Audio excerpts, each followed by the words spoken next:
Entrance in the behind the corn. Only a handful of people know this is here, and whether I like it or not, it's still the hood in the front of my house.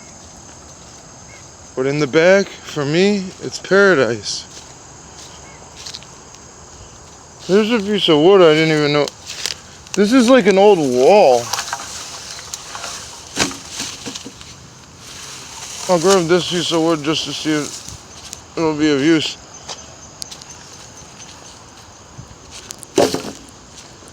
Hello? Turbo? Somebody was yelling. Once again, the dog has disobeyed me, and he better be easy to find. Anyway, for me, this is paradise. Got my wood pile, and then a canopy. When you come back here and the seasons change, you see things on the ground you've never seen. You find shovels you've thrown and... Turbo! I'm gonna be so pissed off at this dog if he don't fucking behave himself today. Turbo!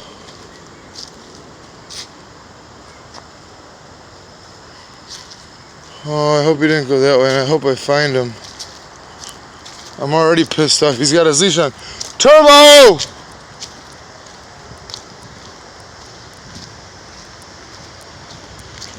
Okay, this could turn into a fucked up situation today. This damn dog. He's so fast, he could just dart. He's gone at me. So you have the canopy situation, and then it starts to open up a little bit back here. You know, I can't even tell where my dog's at sometimes. I let him go, and I just heard somebody yell. I don't know if they were yelling about him. Them look like he just ran through that mud. Hopefully that's him, and he's just going to our spot, and he'll wait for me. But you never know with this guy. But your senses come alive after sometimes being in your home for days or out of the woods, and then it comes into this opening here. And all of a sudden the little sun breaks through, and you know, you're out in the fucking nature. It's really beautiful. I've been stuck in fucking the city my whole life. Even though this is just the Calumet River, the most polluted river in America, or it was, it's still beautiful to me. And then you come out to this little park I made, and here you are. It opens up and it's beautiful. I do not know where my dog went, and this pisses me off. I was just going to show these two little posts I dug. Now I can't really relax. I gotta worry about this damn dog. I got this long 2x4. I guess I could throw it as like a border for now. I knock these things back a little bit sometimes with things like that. But I got one there. I've got it supported with that piece of that concrete right there. The post hole dug.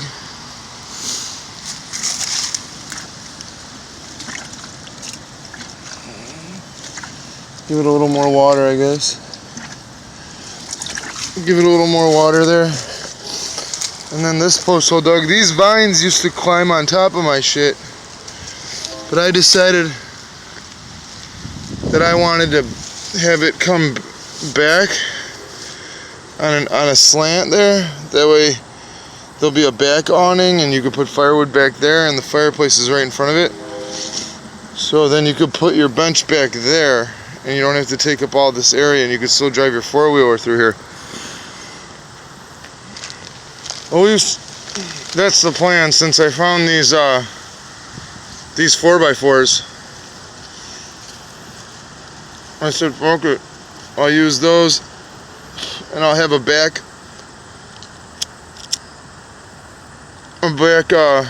partition for this gazebo. I'm kind of pissed off about this dog not being right where he's supposed to be. Turbo! Hey! That's a long 2x4 I just found on the ground there. That could like stretch beyond where I need it to, a foot on each side. And it could itself act as a little partition for firewood or something like that. And then it's going to come down on a slant, and all these things right here will just rest on it. All these vines, that little tree right there has got to come down. And hopefully they set up just fine, and I'll build a little mound around it, not big like these, and then we'll put them concrete blocks right there on like a 45-degree angle, or like a 40-degree angle. The same with these. I'm going to get some, and I'm going to shave down these mounds so that I can make it the right angle and put some of those, here, I'll sit down, put some of those right there, those things. See those square, that square? I could put that right here. I could have them at least in two sides, the front and back, or left and right. That way it's not just dirt. Maybe just have them all on the inside, I'm not sure. You know, these things, this thing, when my buddy was with me, and I put this arch together, it was three-sided, and then I had the other back arch, and I put it up, and I nailed it, and it was barely hanging on by a thread. He's like, dude, this thing's never going to be anything. But it has turned into quite a little gazebo. It doesn't rain on you when you take your dog out for a walk. And I got the fireplace right there. I was thinking about the way Americans too earlier. I dig this ditch in front of us to get rid of it. It kind of floods right here. It's going to go down to the river. How Americans have this fixation with the underdog, or this rooting for the underdog mentality. And I'm just thinking to myself, like, is that because the formula to a successful child and then an adult is to not become the underdog, to do most things right and not dig a hole so it's so deep to get out of? So they try to glorify the underdog so that all the poor people could say, hey, look, another underdog story. If you do grow up poor, you can succeed.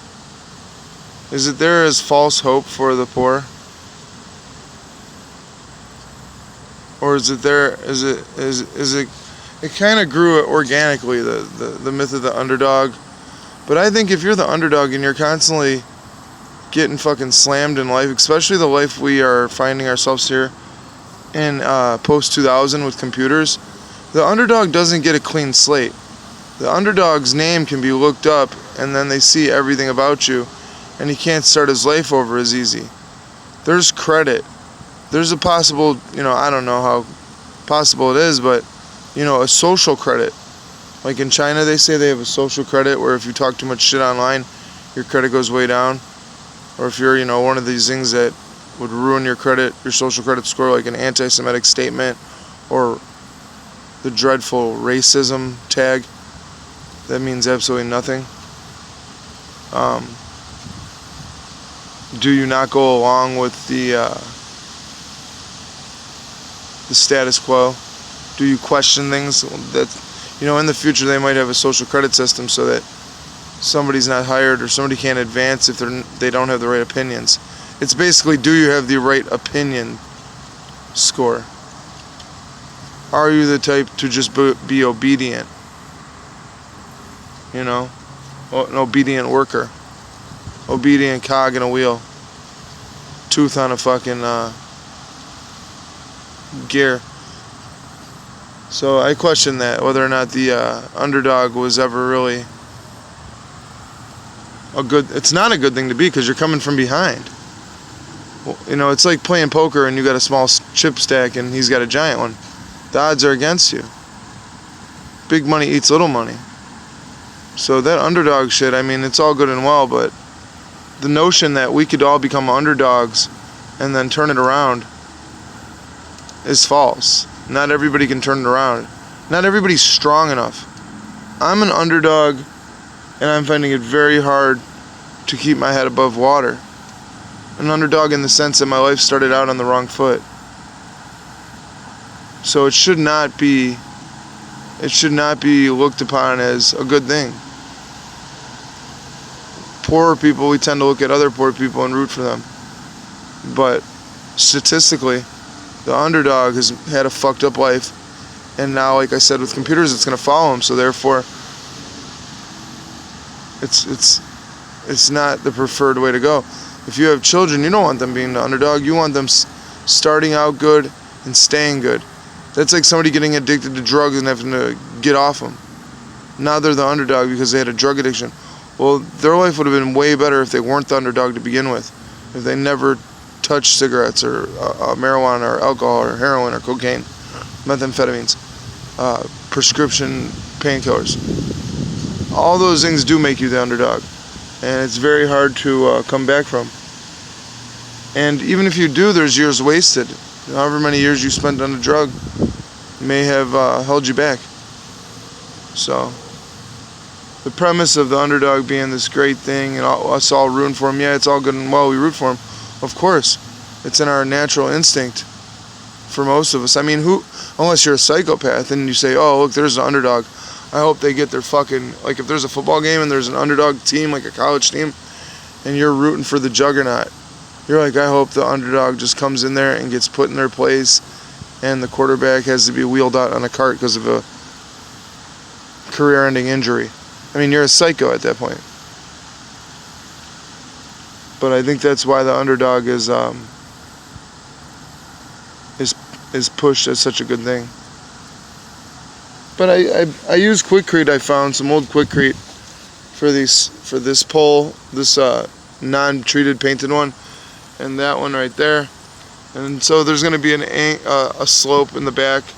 That way the water or snow can. I'll try to make it at a degree so snow will slide off relatively easy.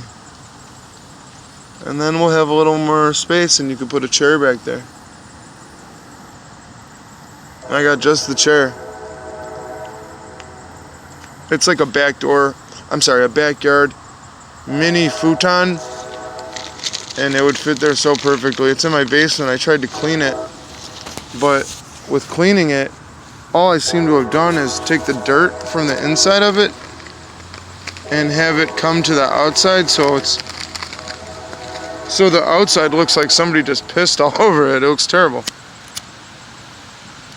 I guess bleach will be the only answer. But I'm just making a video of my gazebo. I'll go down by the river. This is my backup channel, so I don't think there's a lot of I don't know where. I have no idea where my dog is. It's terrible.